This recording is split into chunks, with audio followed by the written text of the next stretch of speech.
now from the gospel of Jesus Christ according to Matthew. Listen now for the word. 6 days later, Jesus took with him Peter and James and his brother John and led them up a high mountain by themselves. And he was transfigured before them, and his face shone like the sun, and his clothes became dazzling white. Suddenly there appeared to them Moses and Elijah talking with him. Then Peter said to Jesus, "Lord, it is good for us to be here. If you wish, I will make 3 dwellings here, one for you, one for Moses, and one for Elijah." While he was speaking, suddenly a bright cloud overshadowed them. And from the cloud a voice said, "This is my son, the beloved. With him I am well pleased. Listen to him." When the disciples heard this, they fell to the ground and were overcome by fear. But Jesus came and touched them, saying, "Get up and do not be afraid." And when they looked up, they saw no one except Jesus himself alone. As they were coming down the mountain, Jesus ordered them, "Tell no one about the vision until after the Son of Man has been raised from the dead." The word of the Lord. Thanks be to God. I've heard preachers' kids say that one of the things they dreaded most growing up was hearing their own name from the pulpit. So when I married Matt and was blessed to become a stepmom, I was committed to never putting the kids through that trauma. Then one Sunday after I preached a sermon at Buda UMC, we went out to lunch, and Amelia, who was 10 years old at the time, gave me her notes on the sermon. She sounded shockingly grown up when she said, "Jeannie, great job today. I loved it, but when are you going to talk about me?" What I took this to mean, friends, is that I sometimes have permission to tell a story about the kids. Here is one of those stories. When Matt and I got married, Amelia was 8. And we got married at Big Bend National Park, and the kids had never been there before. So a couple days before the wedding, we drove into the park at sunset. Amelia's face was practically plastered to the car window. And around every corner, every time a new rock formation came into view, every time we saw a new ridge silhouetted by the sun, every time, Amelia would shout out with that enthusiasm children have, "Oh, wow. Oh, wow." And if we didn't say anything in response, she'd shove her head into the front seat and say, "Are you seeing this, people?" When we got up to the Chisos Basin up in the mountains where we were staying, it was windy. So when the kids hopped out of the car, the mountain air whipped their hair around and made their shirts billow, and they threw their heads back laughing. Kids really help us see the magic, don't they?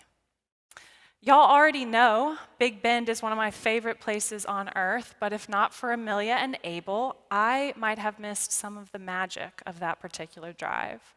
My mind could have been on all the logistics of the wedding, except, unfortunately, the most important one, which was, did Matt and I remember to get a permit to legally get married in a national park? I will neither confirm nor deny.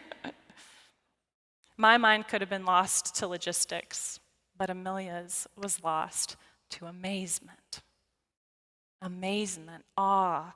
That's what the disciples experienced on the mountain of the Transfiguration. To imagine what Peter, John, and James may have felt up on that mountain, we can try to imagine what their lives must have been like at the time. Down on the ground, they were going at what must have felt like full speed nonstop. Jesus was tirelessly healing, preaching, and teaching them through stories they struggled to understand. The tensions were building. The religious leaders were angry. John the Baptist had been killed, and the fearful suspicion of those in power was now on Jesus and his disciples. So we can imagine that the disciples' emotions were running high, that they were exhausted but inspired, moved but confused, encouraged but afraid. They knew they were part of something good, but they weren't sure where it was all going. And even when things looked most hopeful, Jesus would say something like, I must go to Jerusalem to suffer. Then they climb this mountain. And there on that mountaintop, for one amazing moment, the chaos stops. Time stood still, and all their confusion and doubt were outshone by a dazzling truth. In the transfiguration, the disciples somehow mysteriously laid their eyes on that central truth of our faith, the core of our hope, that Jesus Christ is the Son of God, that Jesus Christ is the Lord of all.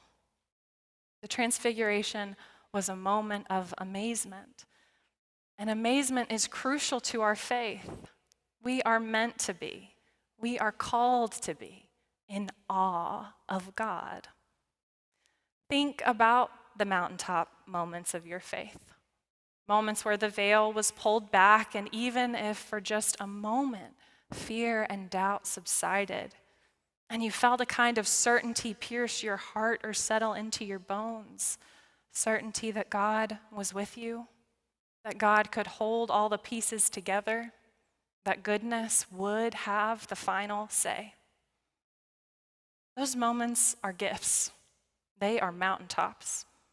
And isn't one of the hardest things about them allowing them to pass, letting them go, having to step out of them? We see that tension in the story in Peter, who wanted to capture the mountaintop moment. He said, let's build a dwelling place here. And I think he meant, let's hold this moment forever. Let's freeze it. Let's never leave this moment. We can see in Peter's suggestion to build a dwelling place his desire to let the mountaintop be the end of the journey rather than the cross. And don't we know what that's like? To receive what feels like a dazzling gift from God and then want to curl up in that gift, freeze time, and hold it forever. You know what that's like if you've ever felt like you'd rather your kids or grandkids just never grow up. Or you may have encountered this if you wanted your church to freeze in one moment of its life, perhaps a memory you have of a golden era. Or maybe there's a golden era in your own life that you long to go back to, would give almost anything to go back to. We all know those longings for the mountaintop. But Jesus' response to Peter and to us is clear. No. We don't get to build the dwelling place on the mountain. God's own voice shakes them back to reality, fills them with fear, and then Jesus leads them back down the mountain, back to the path to Jerusalem, back to the path to the cross. And when I imagine their journey back down, the journey of amazement subsiding and being replaced with that hard path to Jerusalem, I think again of Amelia and her awe in Big Bend. She blessed us when she helped us begin the covenant of being a family together with her joyful awe. But the beginning of our life as a family, as you can imagine, could not stay frozen in amazement. After the wedding, we had to literally leave the Chisos Mountains and then figuratively leave the mountaintop too. Our family came back from that trip to a huge leak that had ruined the parsonage we were living in. You could say we got off the mountaintop right quick. So, what do the mountaintop moments mean after we're called to leave them? After we're called down the mountain? What did the booming voice of God saying, "This is my beloved Son," mean for the disciples once they could no longer hear it? And in its place was an angry mob calling for Jesus to be killed. What good was the memory of Jesus' face shining like the sun to the disciples as they watched that same face bleed under a crown of thorns? What good does a Sunday service that lifts and fills our souls do when we've head into Monday and the world seems unchanged? What did the beauty of Big Bend offer my family as we searched for a last-minute long-term Airbnb to save us from a flooded parsonage? It's good to ask these questions.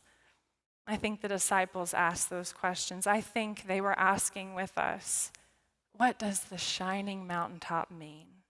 when we're walking in a valley of shadows? And I believe the answer of our faith, the answer of Transfiguration Sunday is this: it means everything. Mountaintop moments mean everything. They are revelations. They tell us the truth, but they are signs, not destinations. The reason we don't get to build the dwelling and live on the mountain is because the truth we receive on the mountaintop tells us about the God who sends us down the mountain to carry the gifts we received out into a broken and hurting world. That's the first thing Jesus does when they get back down. He heals a suffering boy. Mountaintop moments are not lies. They are not illusions. They flood us with the light of the truth, but that light must guide us forward and give us the courage to keep going. It must give us hope that one day all things will be made right and the courage to get to work making them right. We honor the truth we find on the mountaintop when we turn and walk back down. I didn't have a sermon title when we printed bulletins this week, but C.S. Lewis helped me land on one: Disillusioned by the Mountaintop.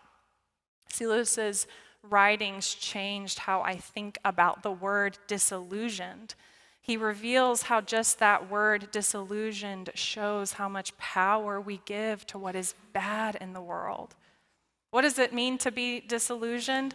It means to have the cold, hard truth outweigh whatever we foolishly thought was good. When you meet someone who seems to have so much integrity and then they tell a lie, then you're disillusioned and you think you know the so-called truth, that they are just a liar. Isn't that how we use the word? The good is the illusion, the bad is the truth. But Lewis reminds me that the call of the Christian is to do the opposite, to recognize that God's goodness has the greater weight and holds the deeper truth, to let the mountaintop define how we walk through life's hardships rather than allow life's hardships to make us doubt the mountaintop. To be disillusioned by the mountaintop in a Christian sense is to allow the revelation of God's presence with us and love for us in Jesus Christ to dispel the illusion that this world belongs to selfishness, pride, greed, and hate.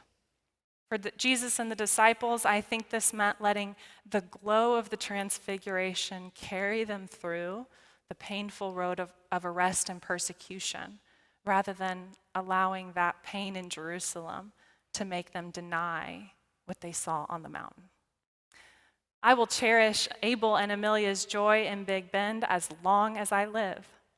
And its meaning is deepened, not lost, as my family together faces all the realities and challenges of living.